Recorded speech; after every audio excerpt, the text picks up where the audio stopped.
믿음이 없이는 하나님을 기쁘시게 하지 못하나니 하나님께 나아가는 자는 반드시 그가 계신 것과 또한 그가 자기를 찾는 자들에게 상 주시는 이심을 믿어야 할지니라. 아멘.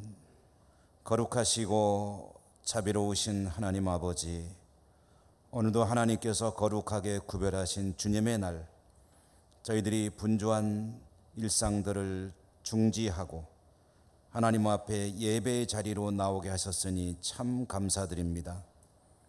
오늘도 성삼위 하나님께 영과 진리로 예배하는 주의 백성들 큰 복 은혜 내려 주시옵소서. 예배하는 백성들마다 살아계신 하나님의 임재를 경험하고 상한 마음이 있거든 치유되는 시간 되게 하여 주옵소서. 예수님의 이름으로 기원하옵나이다. 아멘.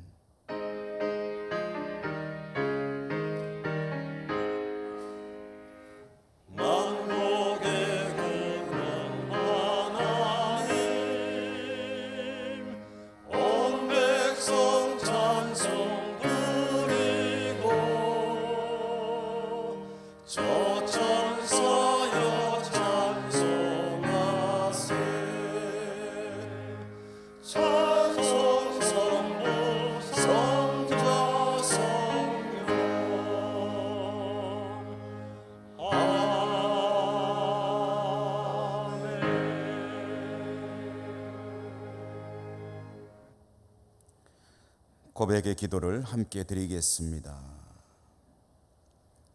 한없는 사랑으로 저희들의 허물과 죄를 덮어주시는 자비로우신 하나님 아버지, 하나님의 은혜는 한량없지만 저희들은 하나님의 그 사랑에 합당하게 살지 못하고 지난 한 주간도 참으로 많은 허물과 죄 가운데 살았음을 고백합니다.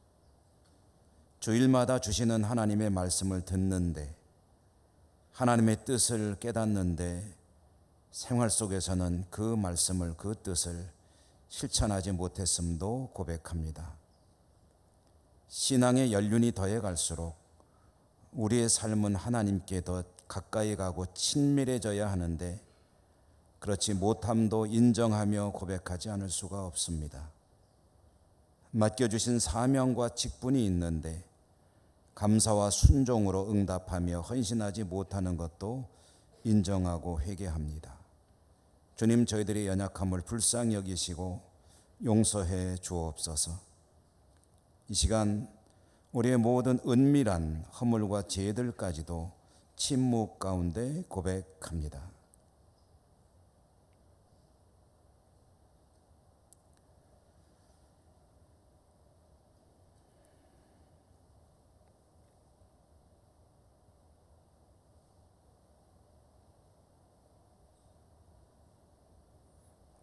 예수께서 이르시되 나도 너를 정죄하지 아니하노니 가서 다시는 죄를 범하지 말라 하시니라.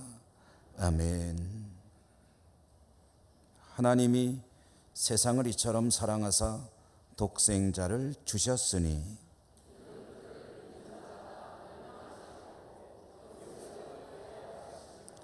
하나님이 그 아들을 세상에 보내신 것은 그로 말미암아 세상이 구원을 받게 하려 하심이라. 믿지 아니하는 자는 하나님의 독생자의 이름을 믿지 아니하므로 그 정죄는 이것이니 곧 빛이 세상에 왔으되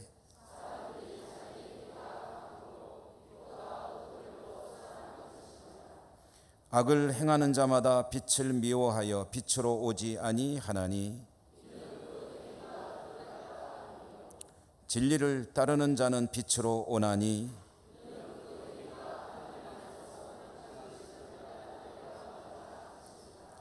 아멘. 사도신경 신앙 고백합니다.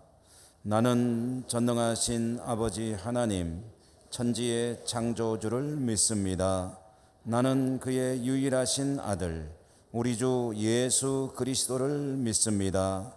그는 성령으로 잉태되어 동정녀 마리아에게서 나시고 본디오 빌라도에게 고난을 받아 십자가에 못 박혀 죽으시고 장사된 지 사흘 만에 죽은 자 가운데서 다시 살아나셨으며 하늘에 오르시어 전능하신 아버지 하나님 우편에 앉아 계시다가 거기로부터 살아있는 자와 죽은 자를 심판하러 오십니다.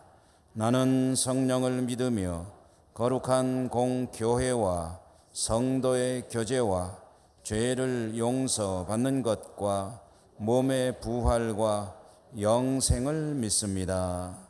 아멘.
주의 귀한 은혜 받고 일생 빚진 자 되네.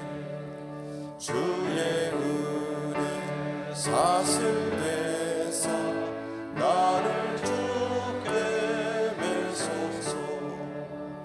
우리 마음은 연약하며 범죄하기 쉬우니 하나님이 받으시고 전부인을 지소서.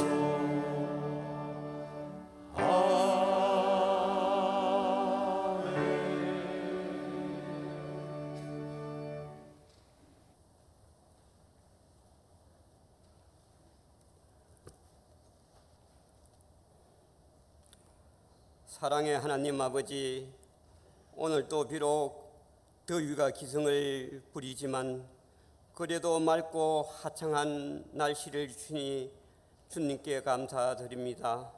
세우신 교회 성도님들 믿음 안에서 열심과 헌신으로 교회를 든든히 세워가게 하시니 더욱 감사합니다.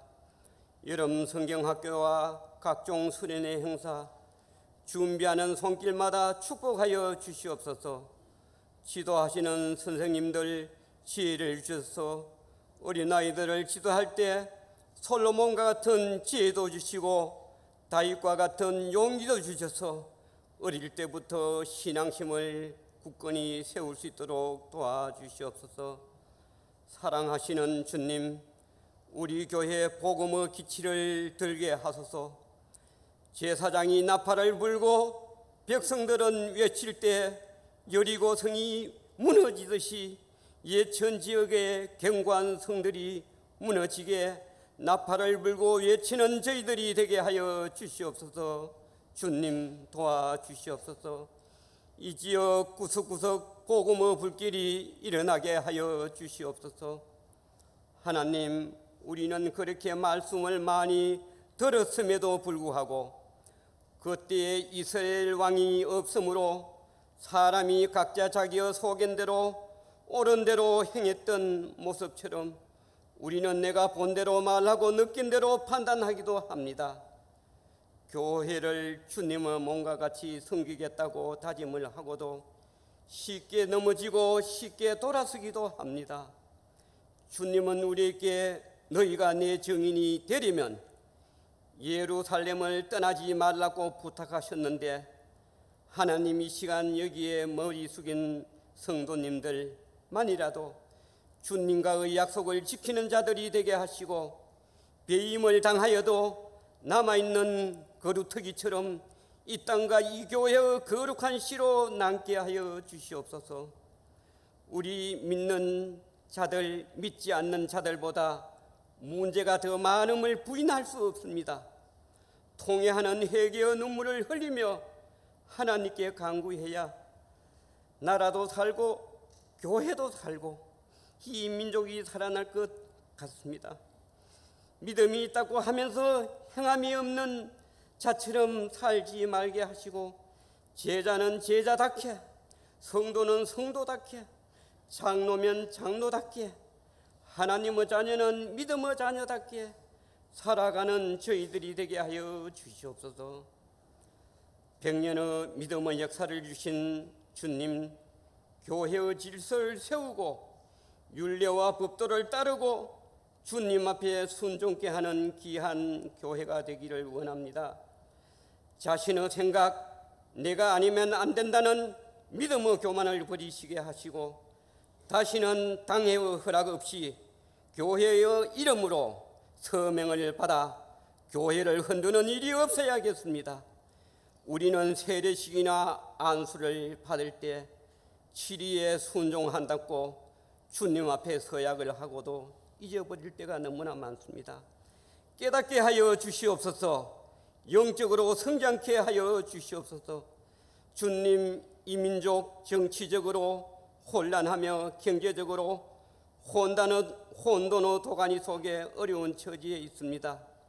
이 민족을 사랑하셔서 넘치는 복을 주셨건만 복을 차버리고 아직과 교만, 금모, 설수, 시기와 질투가 난무하는 이 지경에 달하고 있습니다. 지금 이 나라가 어디로 가야 할지 닷없는 배처럼 흔들리며 방향을 잡지 못하고 있습니다. 백성들마저도 남의 얘기를 듣기보다는 내 말만 하기를 좋아합니다. 정치를 하는 자들도 바른 길이면 욕을 먹더라도 묵묵히 가야 할 터인데, 이 사람 말을 듣고 저 사람의 눈치를 보다 보니 충신은 사라지고 모사꾼들만 모여 나라를 자기 뜻대로 이끌어가고 있습니다. 하나님, 이 나라가 험한 길이라도 바른 길로 가야 하겠고, 좁은 길이라도 진리의 길을 다 따르게 하옵소서. 나라가 있어야 교회가 있고, 교회가 있어야 하나님 앞에 영광을 돌릴 수 있습니다. 이 땅의 사명감을 잃어버린 교회들도 하나로 미달이 죽어야 생명이 살아나듯이 진리를 통해 이 땅에 복음의 씨앗이 뿌려지는 사명의 불씨가 살아나기를 소원합니다. 때가 악하다 보니 양을 위하여 목숨을 버리는 참된 목자도 찾기 어려운 이때에 주님을 세우신 교회 귀한 종들만이라도 붙잡아 주시고, 강야에서 외치는 자 소리같이 이 세상을 향하여 회개하라고 외치는 선지자들이 다 되게 주님 붙들어 주시옵소서. 이 시간 말씀을 전하실 목사님 붙잡아 주시고, 우리의 가난 영혼들을 주님의 강가로 인도하시는 귀한 말씀이 되게 하셔서 세상의 무거운 짐들을 주님의 십자가 밑에 내려놓는 귀한 시간이 되게 하여 주시옵소서. 성가대 위에도 하늘나라의 음성, 천사의 음성을 듣는 귀한 찬양이 되고 주님께 영광을 돌리는 찬양이 되게 하여 주시옵소서. 원치 않는 병든 자마다 하나님이 주시는 위로가 임하게 하시고, 패배와 절망과 소망과 감사로 변하게 하셔서 죽음까지도 능히 이기는 믿음을 갖도록 하늘의 소망을 주님 허락하여 주시옵소서. 우리가 어디를 가든지 무엇을 하든지 홀로 두지 않으시는 주님이 우리의 예배를 기쁘게 받으실 줄 믿습니다. 모든 말씀 예수님의 이름으로 기도드리옵나이다.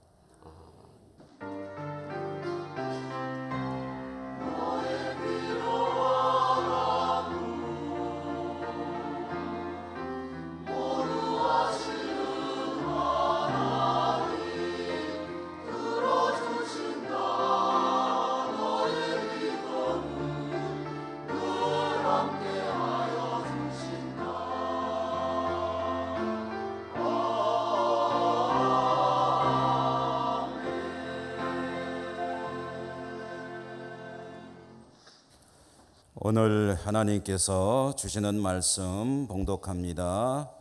구약 성경 호세아 11장 1절에서 5절까지입니다.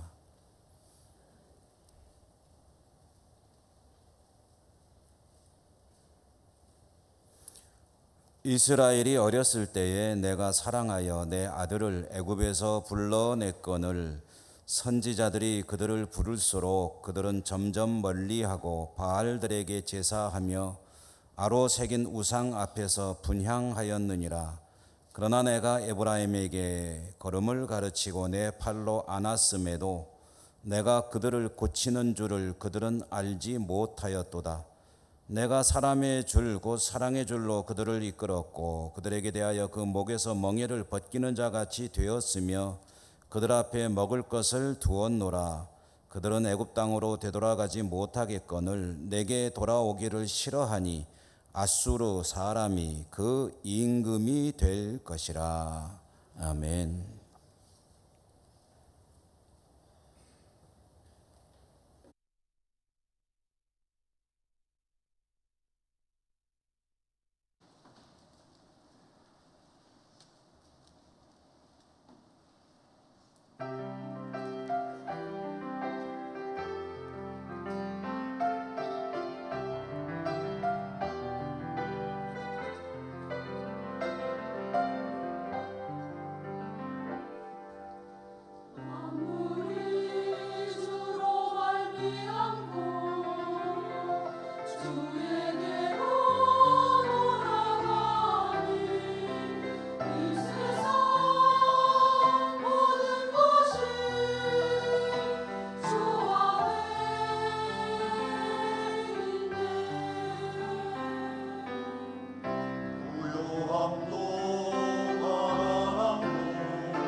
주님의 은혜와 평강이 함께 하시기를 기원합니다.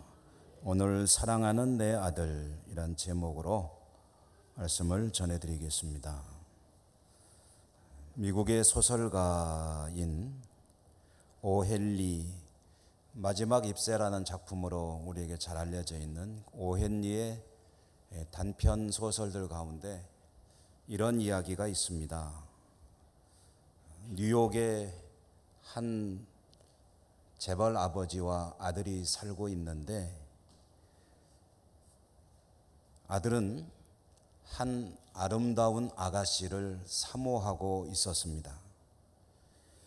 그런데 그 아가씨에게 고백할 기회를 갖지 못했고요. 얼마나 아가씨가 분주하게 지내는지 조용히 만나서 사랑을 고백할 그런 틈을 찾지를 못해서 마음으로만 끙끙 앓고 있었습니다. 성격도 그렇게 활발하고 적극적인 편이 아니었는지 아파하는 이 아들, 그런데 또 큰 문제가 하나 생겼습니다. 이 아가씨가 2년 계획으로 곧 유럽으로 떠나게 되었고 아들의 입장에서는 떠나기 전에 뭔가 사랑을 고백하고 좀 확실하게 해놔야 되겠는데 아직까지 말도 못 꺼냈으니까 참 혼자 아파하고 있었는데 아버지가 아들의 고민을 알게 됐습니다. 가서 고백해라. 기회가 없어요. 아버진들 남녀 간의 사랑의 문제, 아들의 문제지만 이 사랑의 문제를 어떻게 간섭할 수도 없고 그래서 참 걱정하는 중에 있는데 아들이 참 극적으로 기회를 가질 수 있게 됐습니다. 모레 이제 떠나기 이틀 남은 그 전날, 그러니까 내일 떠나는 날, 아가씨와 가족들이 극장에 간다는 정보를 입수하고 그 아가씨를 자신의 마차로 극장까지 에스코트하겠다 하고 제안을 해서 승낙을 받았습니다. 극장에 가서 둘이만 있게 된다면 참 좋은 기회일 텐데 가족들이 함께 있기 때문에 이제 둘이만 있을 수 있는 시간은 아가씨를 태우고 극장까지 가는 그 동안 단 둘이 마차 있을 수 있게 되고 그 시간은 약 한 7, 8분 정도로 예상이 됩니다. 아들은 그 시간 동안에 자기 사랑을 고백해야 되고 그 기회를 놓치면 파랑새는 유럽으로 날아가 버립니다. 밤이 됐습니다. 마차를 타고 갑니다. 고백을 해야 합니다. 그런데 가슴은 두근두근 어떻게 말할까 망설이다가 그만 극장이 멀리 보이는 곳까지 왔습니다. 내거리만 지나면 이제 곧 도착을 하게 될 것이다. 아이고 이제 다 틀렸다. 7, 8분도 짧은데 그 시간도 거의 다 지나갔는데 어떻게 내 사랑을 고백할꼬 하고서 포기하고 있는 그때 갑자기 내거리에 마차들이 밀려 나오면서 교통 정체가 있게 됐습니다. 교통 순경들이 분주하게 왔다 갔다 하면서 정리를 한다고 하는데 오히려 차는 자꾸 더 막히고 이 사람들이 타고 가는 마차는 옴짝달싹 할 수 없게 되었습니다. 결국 그곳에서 2시간이나 시간이 정체가 되었습니다. 정체된 동안에 아들은 용기를 내서 아가씨에게 사랑을 고백했고 허락을 받아서 약혼을 하게 되었습니다. 이걸로 이야기가 끝나면은 이제 궁금하죠. 어쩌다 그렇게 됐는고. 아들은 몰랐습니다. 갑자기 교통 정체가 된 것은 아버지가 거금을 들여서 마차들을 동원했기 때문입니다. 심지어는 교통 순경에게까지 손을 써가지고 아들이 타고 가는 마차가 그곳에서 한동안 꼼짝 못하게만 해주시오 하고 마차도 여러 대를 동원해서 교통경찰까지도 동원해서 아들이 아가씨에게 사랑을 고백하시는 기회를 만들어 주었고 결국 성공을 했습니다. 오헨리가 이 작품을 통해서 하려는 이야기는 돈의 위력에 관한 이야기였습니다. 부자인 아버지가 돈으로 해서 안 될 게 없다는 이야기였지만 저는 이 이야기를 읽으면서 돈의 이야기가 아니라 아버지의 사랑의 이야기로 읽었습니다. 쉽지 않게 번 거금을 아들의 사랑을 이루기 위해서 아들이 알건 모르건 상관없이 몰랐죠. 그렇게 차들을 동원하고 경찰도 소위 말하면은 섭외를 하고 매수한 거죠. 뭐 그렇게 해서까지 아들의 사랑을 이루기 위해서 뒤에서 일하시는 아버지, 그 아버지의 사랑. 오늘 성경 본문의 말씀은 이스라엘에 대한 하나님의 사랑의 이야기입니다. 1절에 보면은 하나님께서 이스라엘을 뭐라고 부르시냐면은 내 사랑하는 내 아들이라고 부르십니다. 이스라엘 민족이 하나님께는 사랑하는 아들이라는 거예요.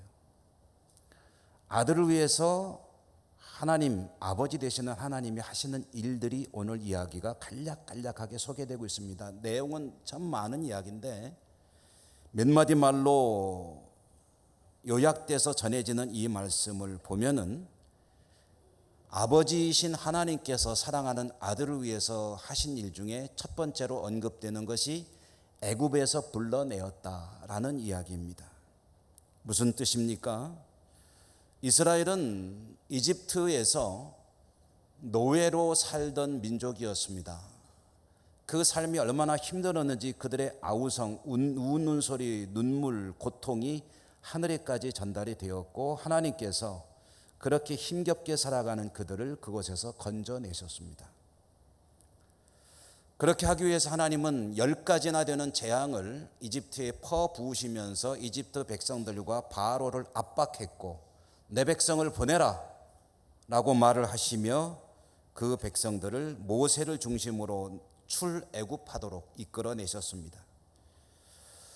이집트에서 나온 백성들은 노예로 살던 사람이기 때문에 노예 습성이 몸에 배어 있었습니다. 하나님은 40년이라는 기간을 쓰시면서 광야에서 그들의 노예 근성을 벗겨냈습니다. 자기 중심으로 살아갈 수 있는, 자국민으로 살아갈 수 있는 그런 힘을, 의식을 심어준 거죠. 그렇게 애쓰시며 40년을 훈련을 시키시고 약속하셨던 준비한 땅 가나안 땅으로 인도하셨는데 거기에는 그냥 들어갈 수 있는 무주공산이 아니었습니다. 살고 있는 사람들과 전쟁을 해야 했는데 하나님은 가장 앞장서서 그들과 전쟁을 하셨고 그 땅을 차지해 살 수 있도록 또한 인도하셨습니다.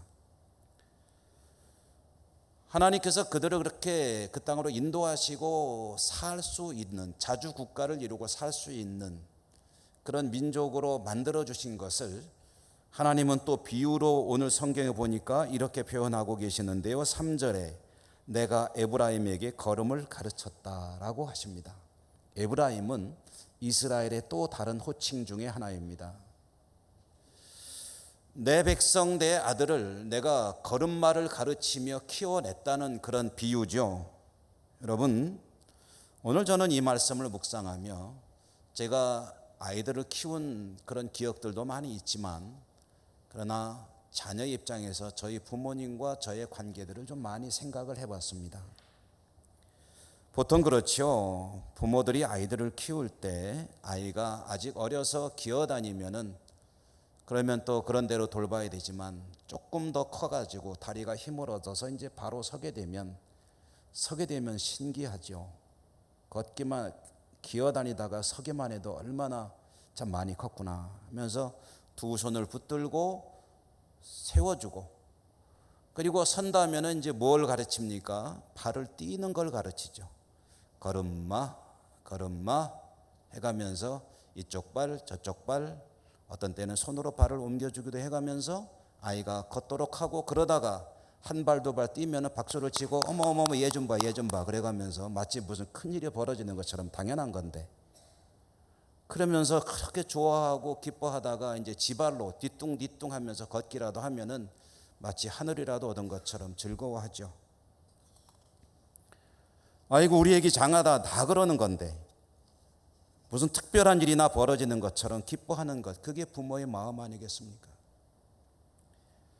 이스라엘은 스스로 한 민족으로 한 나라를 이루고 또 제도를 갖추고 살아갈 수 있는 그런 능력이 없었습니다. 그런 그들을 약속의 땅으로 가나안으로 인도하셔서 땅도 주시고 땅만 주시는 것이 아니라 나라를 이루고 살아갈 수 있는 시스템도 갖추게 해주시고 의식도 심어주시고 그들이 무엇을 믿고 살아야 될지에 대한 신앙도 확고하게 심어주시고 말하자면 마치 어린아기를 양육하듯이 걸음마를 걸을 수 있도록 가르치는 부모의 모습으로 하나님은 이스라엘을 돌보셨다 하는 이야기를 하시는 거죠. 또 걸음마를 가르친 것뿐 아니라 이어지는 말씀에 보니까 어떤 일도 하셨느냐? 3절에 보면 내 팔로 안았다라고 말씀을 하십니다. 내 팔로 안았다. 역시 부모들은 자녀들을 늘 안아주는 일에 힘쓰지 않습니까? 걸음마 걸으면 참 좋은데 걷다가 힘이 없어서 푹 쓰러지거나 그러면은 아이고 다치지 않았나 하면서 번쩍 들어 안아주고 아이를 돌보게 되죠. 저도 어렸을 때 기억을 더듬어 봤습니다. 제 아버지는 어린 저를 참 많이 안고 다니셨던 기억이 나요. 아마 한 서너 살 때부터 그때쯤으로 아마 회상이 되는데 어린 저를 안고 다니기도 하고 어떤 때는 어깨 위에 무등을 태우고 동네 거리를 활보하기도 하셨습니다. 먼 길을 가야 하는데 요즘 같으면 교통편이 너무 좋지만 과거에 제가 어렸을 시절 어떤 때는 20리, 30리, 40리를 걸어가야 할 그때에 어린 제가 걸어갈 수 없으니까 아버지는 저를 등에 업고 그 먼 길을 걸어가셨던 그런 기억도 납니다. 때로는 잠자리에 들 때면 주로 어머니가 재워주시고 돌보아 주시지만 가끔은 아버지가 저를 품에 안고 잠을 재우실 때도 있었어요. 등도 두들겨 주시고 엉덩이도 투닥투닥 해주시고 그리고 아버지의 팔을 팔베개 삼아 베고 잠들게 하시는데 그때 사실 굉장히 불편했습니다. 아버지의 팔이 얼마나 굵으신지 제가 좀 베개가 이렇게 편안해야 되는데 이렇게 돼가지고 목이 어리니까 유연해서 그렇지 아마 지금 같으면 목에 담이 걸릴래나. 그때 느꼈던 아버지의 이 이두박근, 소위 쉽게 말해 알통은 얼마나 거대했는지 만져보면 이게 바위돌인지 근데 크기는 왜 이렇게 큰지 저희 아버지가 역도를 하셨었거든요. 그러니까 막 그냥 얼굴도 불편하고 하지만 그러나 든든했습니다. 이야, 우리 아버지가 최고야. 무등을 태우고 다니다 보면 아버지 어깨 위에서 내려다보는 땅은 왜 이렇게 먼지, 아버지는 키도 크시구나 하는 생각을 했는데요. 지금 보면 저보다 작으시더라고요. 어린 아들을 굵은 팔로 안으시는 아버지, 그 팔이 주는 튼튼함과 편안함. 하나님은 이스라엘을 그런 능력의 팔, 권능의 팔로 안으시고 그들을 새로운 땅으로 인도하실 뿐만 아니라 어떤 문제가 닥쳐와도 그 팔로 안아주시고 심지어는 바다도 갈라주시고 그렇게 그들을 보호하며 이끌어 오셨다. 그것을 그 하나님은 팔로 안으셨다라고 표현을 하시는 겁니다. 3절에 보면 또 다른 이야기도 나오죠. 하나님은 그들을 고치셨다. 고치시는 하나님을 여러분 히브리 말로 해보면 여러분 많이 들어보신 말일 것입니다. 여호와 라파라는 말입니다. 하나님은 치료하시는 하나님이시다. 이 치료하시는 하나님의 이야기는 역시 출애굽할 때 나오는 이야기죠. 이스라엘 백성이 이집트를 나와서 뜨거운 광야를 지나갈 때 물이 떨어져서 다 이제 갈증이 심하고 이러다 죽겠다 하고 힘겨워하는 그때에 참 감사하게도 샘을 하나 발견하게 됐습니다. 마라라는 곳에 이르러 발견한 그 샘은 그런데 도착해 보니 물이 마실 수가 없는 물이었어요. 쓴 물이라고 하는 것은 물이 쓰다는 뜻이 아니고 마실 수 없다는 뜻입니다. 하나님께서는 그 물을 단물, 설탕 들은 물이 아니라 생수와 같이 마실 수 있는 물로 바꾸셨고, 이스라엘은 갈증을 해소할 수 있었습니다. 그때에 하나님께서 그들을 향해 하시는 말씀이 보면 뭐냐 하면은, 나는 치료하는 하나님이라, 너희들의 질병도 치료하고 모든 문제도 해결하는 하나님이라. 말하자면 나를 믿고 살면은 문제로부터 보호되고 해결되고 쓴 물도 단물이 되고 그런 인생을 살게 된다는 이야기를 들려주시는 거죠. 또 어머니의 모습이 겹쳐집니다. 어렸을 때 제가 많이 아프잖아요. 아이들이 크면서. 그럼 아프면은 배가 아플 때는 어머니께서 윗도리를 들추시고 배를 살살 만져주면서 엄마 손은 약손이야 하면서 만져주실 때 신기하게도 배가 안 아픈 경험들도 많았고요. 또 한 번은 발가락이 골맞는데 지절로 골마가지고 굉장히 아팠습니다. 굉장히 아프고 열도 많이 나고 하는데, 그래도 또 졸리면은 잠은 자야 되고 밤에 방에 불 끄고 잠을 자야 되는데, 잠들었다가 아파서 눈을 떠보면은 그때 누가 들어오냐면 어머니가 우두커니 어둠 속에 앉아 계셔요. 내 발가락을 붙잡고. 아들이 자야 되기 때문에 불은 안 켜십니다. 근데 어둠 속에 잠 안 주무시고 그냥 아파하는 아들을 물끄러미 지켜보시는 그 하나님, 그 어머니. 저는 시편 121편에 하나님은 졸지도 주무시도 아니하고 그 백성을 돌보신다는 말씀과 어머니의 모습을 같이 오버랩 시키면서 이해를 해봅니다.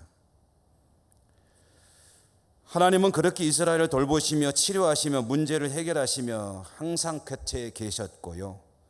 이어지는 말씀을 다 자세히 말씀은 못 드립니다. 그런데 뭐라고 하시느냐? 그들을 늘 사랑으로 이끄셨다. 4절에 보니까. 그리고 그들을 구속하는 모든 멍에를 벗겨주셨다. 그리고 먹을 것을 늘 그들 앞에 준비해 놓으셨다. 하나님은 그렇게 이스라엘을 위해서 최선을 다하시는 아버지셨다. 왜요?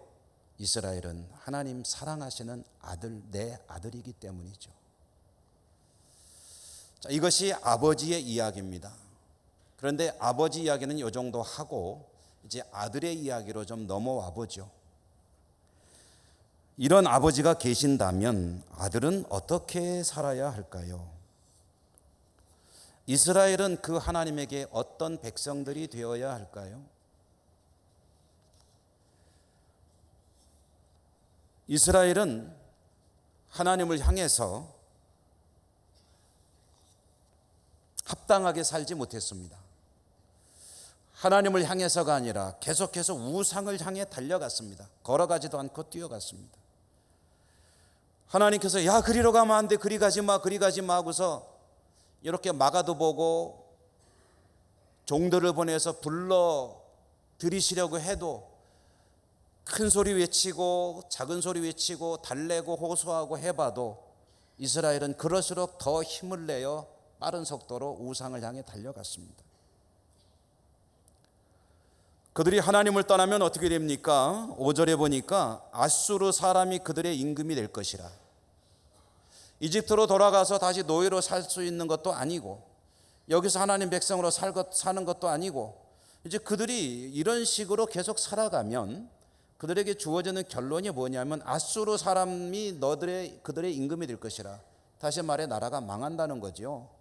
아수르가 쳐들어올 것이요, 나라는 멸망할 것이요, 너희들은 이집트가 아니라 아수르의 노예가 될 것이요, 처참한 인생을 살게 될 것이다.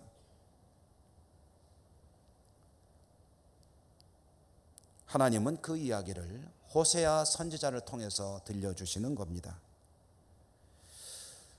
오늘 이 본문에서 이스라엘과 하나님의 관계가 아버지와 아들의 관계로 이야기가 되고 있는데요, 또 같은 성경 이 호세아에서 하나님과 이스라엘의 관계는 남편과 아내의 관계로 비유가 되기도 합니다. 다른 성경에서는 목자와 양의 관계로 또 이야기도 되죠. 하나님에게 이스라엘은 남편과 아내의 관계, 곧 부부관계로 비유된다면 하나님은 어떤 남편이냐 하면은 아내에게 최선을 다하는 그런 성실한 남편인가 하면은 이스라엘은 하나님에게 어떤 아내냐 하면은 참 문제가 많은 아내입니다. 찬양대 쳐다보는 거 다른 뜻이 있어서 보는 거 아닙니다.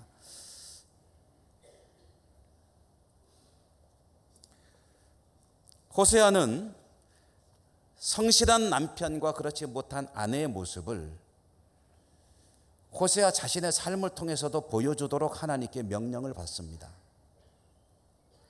하나님께서 어느 날 총각인 호세아에게 명령하십니다. 장가가라고. 결혼하라고 해서 결혼을 하게 되는데 하나님께서 결혼하라고 하는 지정된 신부감이 있습니다.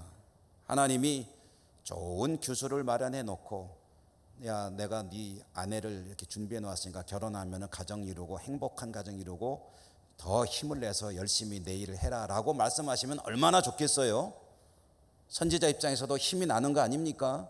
그런데 하나님께서 선지자에게 말씀하시기를 너 결혼해라 하는데 누구랑 결혼하라고 하시느냐 하면은 음란한 여성과 결혼하라고 하십니다.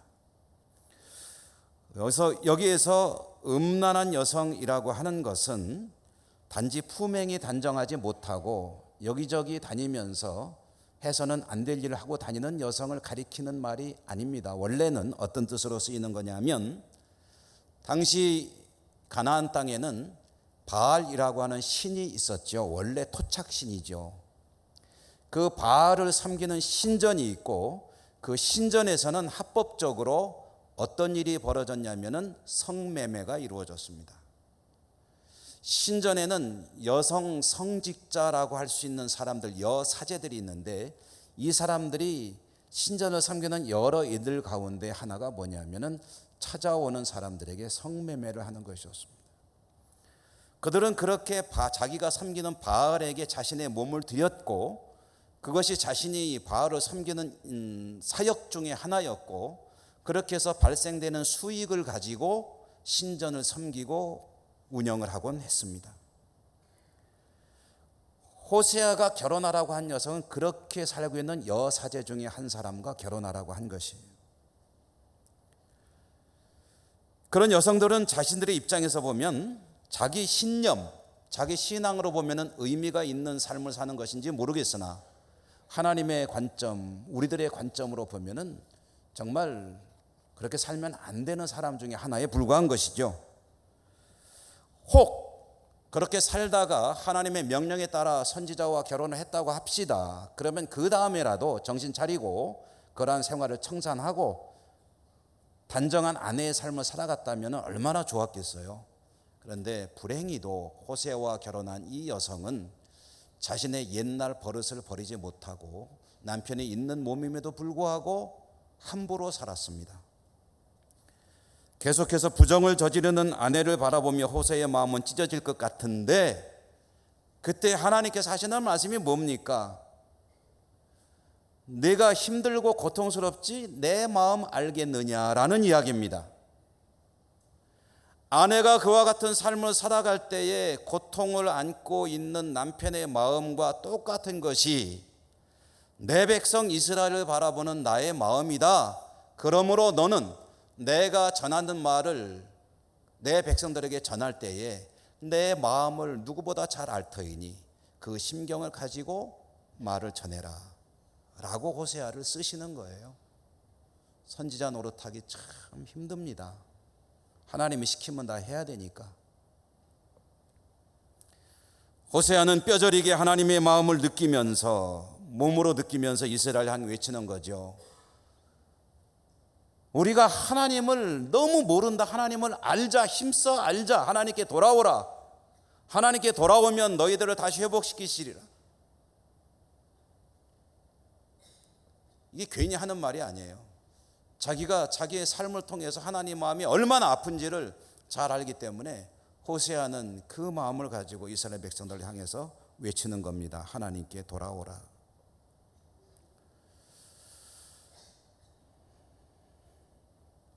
부모와 자녀 이야기를 잠시 또 해본다면 여러분, 부모들은 자녀들 위해서 사는 사람들이죠. 그런 부모들에게 자녀들은 어떤 자녀가 되어야 됩니까? 오늘 어버이날은 아니지만 오늘 말씀을 보다 보니까 그런 말씀을 드리지 않을 수가 없네요. 부모에게 자녀들은 어떤 자녀여야 하느냐? 어떤 자녀들에게 부모는 어떤 존재냐? 태어나게 생명을 주시죠. 태어나게 해주죠. 혼자 살아갈 수 없는 그 핏덩이 때부터 키워주고, 조금 크면은 걸음마 가르치고, 조금 크면은 살아가는 법 가르치고, 또 힘들고 어려울 때마다 굵은 팔로 안아주고, 혹시라도 아프면은 밤을 새워 간호하고, 힘든 일이 있으면은 할 수만 있으면 최선을 다해 그 문제들을 해결해주고, 사랑하는 아들을 위해서 암암리의 뒤에서 일을 꾸미는 아버지처럼 하나님은 아들이 알거나 모르거나 그 삶을 뒤에서 돌보시며 지켜주시고 이끌어 가시는 분이시죠. 그것이 부모의 사랑이고 하나님의 사랑이고, 그런 부모에게 자녀는 합당한 자녀가 되어야 한다면, 그런 하나님의 사랑을 잊고 살아가는 성도는 하나님 앞에 어떤 성도로 살아가야 되느냐 하는 질문이 그 다음에 나와야 되는 거 아니겠습니까? 호세아가 하는 이야기는 그 이야기입니다. 이스라엘 백성들아, 하나님께서 너희들을 사랑하는 아들로 대하시고 이와 같이 구원하시고 돌보시고 살게 해주시는데, 너희들은 하나님의 앞에 어떤 믿음을 가지고 살아가고 있느냐? 어찌 우상을 향해 달려간단 말이냐? 빨리 돌아서서 하나님께로 달려오라.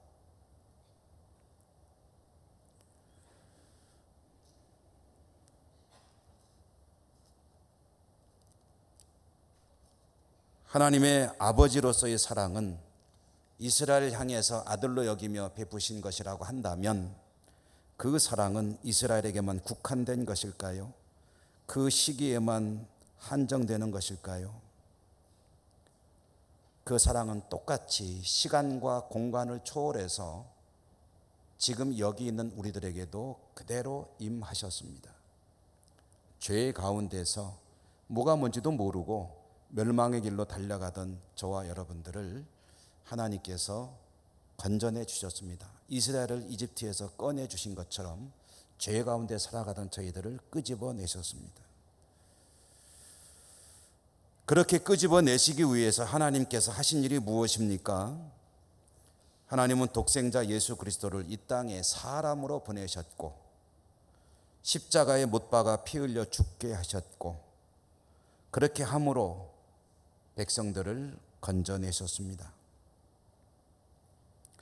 그렇게 구원해 주시고 그 구원의 은총과 함께 살아가는, 이 시대를 살아가는 저희들에게 삶의 모든 자원들도 공급해 주시고, 아플 때에 고쳐주시고, 먹을 것을 앞에 놓아주시고, 삶을 돌보아 주시며 굵은 팔로 보호해 주십니다.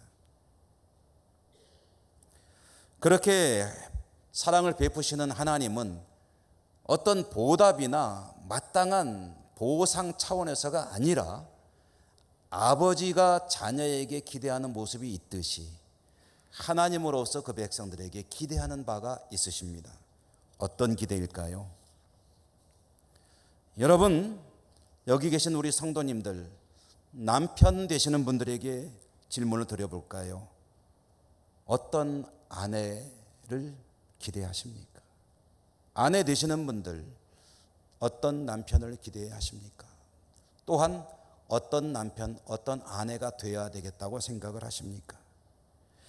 부모님들, 자녀들에게 어떤 모습을 기대하십니까? 자녀 되신 여러분들, 부모에게 어떤 자녀가 되어야 되겠다고 생각을 하십니까? 만약에 아버지의, 남편의, 아내의 사랑을 제대로 알고 합당하게 살아갈 수 있다면, 그렇다면 참 멋진 인생이 되게 되겠죠. 하나님이 남편이시라면 남편만 사랑하는 아내로서 살아가는 그런 그 모습을 하나님만 사랑하는 성도의 모습으로 재현하기를 기대하실 것입니다. 하나님이 아버지시라면 자녀를 통해 기쁨을 얻기 원하는 부모의 모습으로 하나님이 나타나시고 그런 기쁨을 드리는 자녀로 살아가는 그런 성도의 모습이 되기를 기대하실 것입니다. 여러분, 우리는 잘하고 있는 걸까요? 무더운 여름입니다. 참 뜨겁습니다. 그러나 하나님의 사랑은 태양보다 더 뜨거운 것이죠. 태양보다 더 환한 것이죠. 그 하나님의 사랑을 인하여 힘을 내고 기쁨을 가지고 소망을 가지고 하나님의 기대에 합당하게 살아가는 이 여름이 되시기를 주님 이름으로 축원합니다. 은혜로우신 하나님 감사합니다. 하나님께서 베푸신 사랑이 가슴에 밀려옵니다. 그럼에도 우리는 하나님께 향하기보다는 등을 돌리고 우상을 향해 갈 때가 없지 않았음을 인정하고 고백합니다. 저희들의 연약함을 불쌍히 여기시고 하나님을 향해 선지자 외침을 듣고 달려가는 저희들의 믿음과 삶이 될 수 있도록 축복해 주옵소서. 예수님 이름으로 감사하고 기도드립니다. 아멘.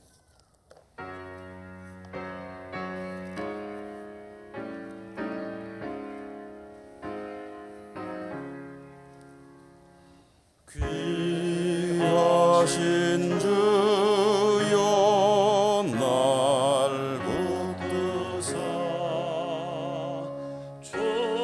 주께로 날마다 더 가까이 저 하늘나라 나 올라가 구주의 품 안에 늘 안기려 영생의 복 받기 원합니다. 물론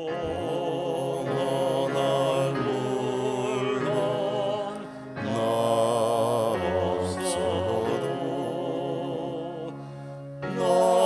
날마다 주께로 더 가까이 내 죄를 주께 다하니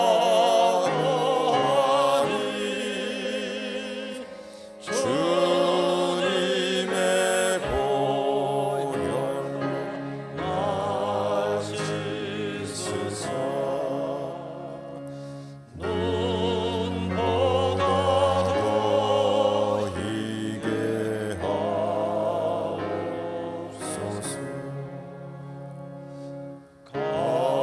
가득한 먹이 날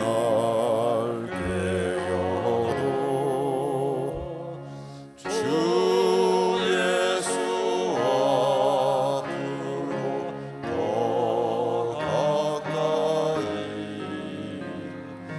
이 세상 속한 그 허영심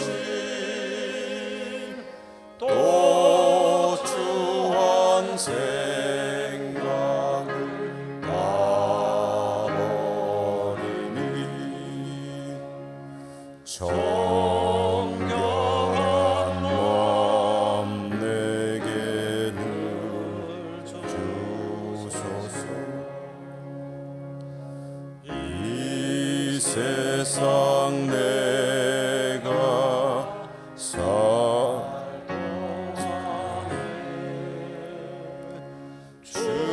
주께로 날마다 가까이 점에는 전부 나 들어가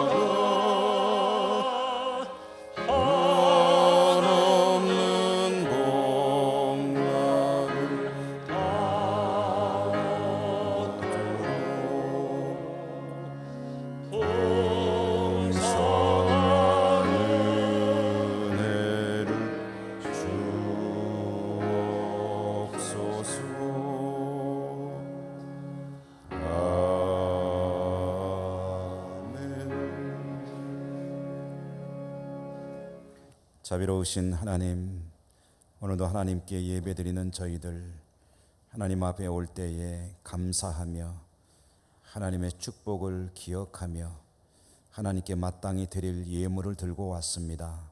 드릴 수 있도록 저희 삶에 채워주신 은혜를 감사드립니다. 하나님께 마땅히 드려야 할 것들을 믿음으로 거룩하게 구별해 가지고 나왔습니다. 올려드립니다. 기쁘게 받아주시고 드리는 저희들의 삶이 더욱 하나님께 기쁨이 되게 하여 주옵소서. 예수님 이름으로 감사하고 기도드립니다. 아멘.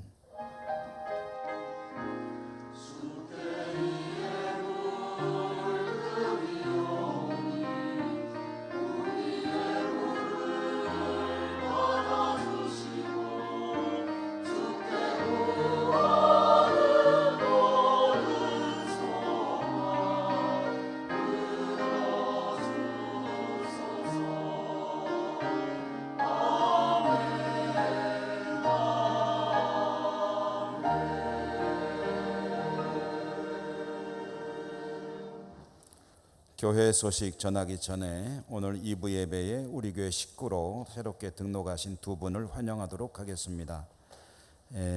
정경자 성도님은 김경자 권사님께서 모시고 오셨고요.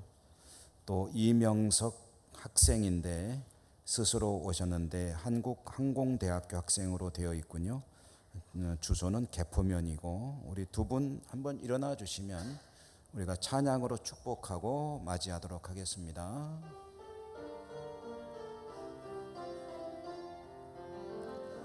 주의 사랑으로 환영합니다.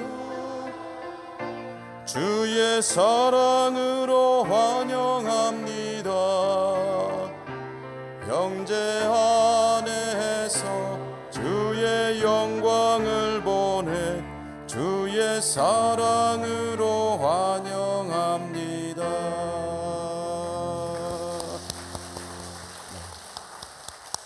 감사합니다. 교회 소식 전해드립니다. 다음 주일은 광복절 기념 주일이 되겠습니다. 오후 찬양 예배 시에는 전도부 헌신 예배로 드리고요.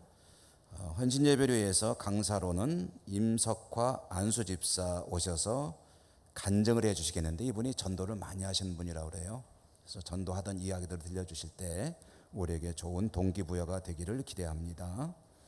내일부터는 8월달 월삭 기도회가 3일간 있게 됩니다.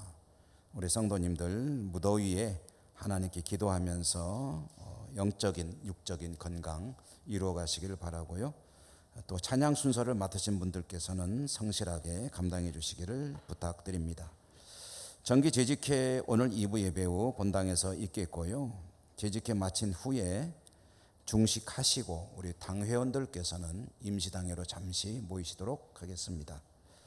중보기도 사역자 모임 한시 세미나실 그리고 주변에 없는 시찰 영주노회 예천 시찰 위원회 모임이 8월 6일 화요일 11시 반에 우리 교회에서 있게 되겠습니다.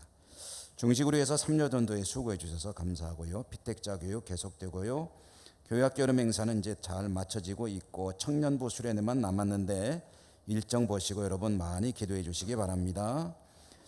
차량 주차에 대해서 우리 교우들에게 좀 부탁의 말씀을 드리는데요. 가끔 이제 주차선을 좀 잘 지켜주시면 한 대라도 더 될 수 있을 텐데 그렇지 못한 경우가 있는 것 같습니다. 그래서 평상시에도 좀 선을 잘 맞추어 대주십사 하는 그런 요청이 있으니 우리 교우들께서 많이 기억해 주시고 유념해 주시면 고맙겠습니다. 교우동정 지난 주간에 우리 윤성한 명예집사님, 우리 김성수 집사님의 모친 되시는 어른 별세하셔서 장례하였고요. 또 이창현 성도 별세하셔서 장례하였고요. 또 윤기선 집사님의 부군 되시는 김국진 성도도 장례해서 장례를 마쳤습니다. 오늘 우리 김성수 집사님 또 이렇게 예배 드리는 가운데 계신데 하나님의 위로와 소망이 함께 하시기를 기원 드립니다. 또 접품당한 모든 가족들에게 하나님의 위로가 임하시기를 간절히 소원하고요. 또 직원 휴가는 최단비 간사가 다음 주 한 주간 동안 휴가를 갖도록 하겠습니다. 자, 자, 우리 곁에 계신 분들하고 사랑의 교제 인사, 축복의 말씀하고 일어나겠습니다. 사랑합니다. 건강하시고 무더위 잘 보내시고 승리하시기 바랍니다 하고 좋은 말 많이 해주십시오. 주기도성과 축도로 예배 마치겠습니다.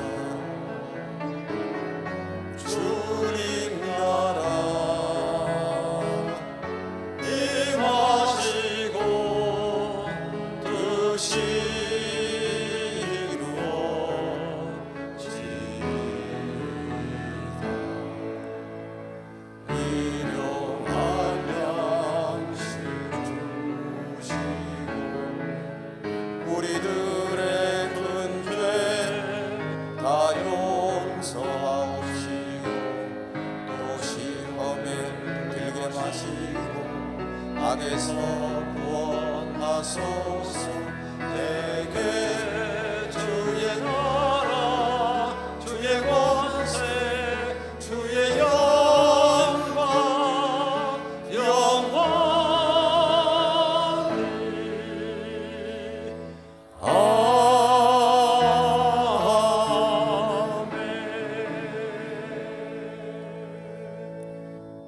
자비로우신 하나님을 예배하고 또 세상에 살게 될 주의 백성들을 지켜주시고 축복하소서. 무더위 가운데 건강도 지켜주시고 저들의 삶이 하나님께 기쁨이 되고 늘 복된 삶이 될 수 있도록 축복하여 주옵소서.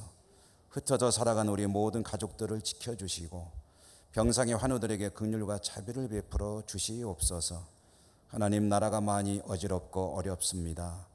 지혜 더해 주시고 또 하나 되는 마음 주셔서 이 난국을 잘 헤치고 나가고 전화위복의 계기도 되게 하여 주옵소서. 예수님 이름으로 간절히 기도드립니다. 아멘. 주 예수 그리스도의 은혜와 하나님 사랑과 성령의 교통하심이 주의 백성들 삶과 머리머리 위에와 그리고 모든 소원들 위에 그리고 우리 조국 위에 항상 함께 하시옵기를 축원하옵나이다. 아멘.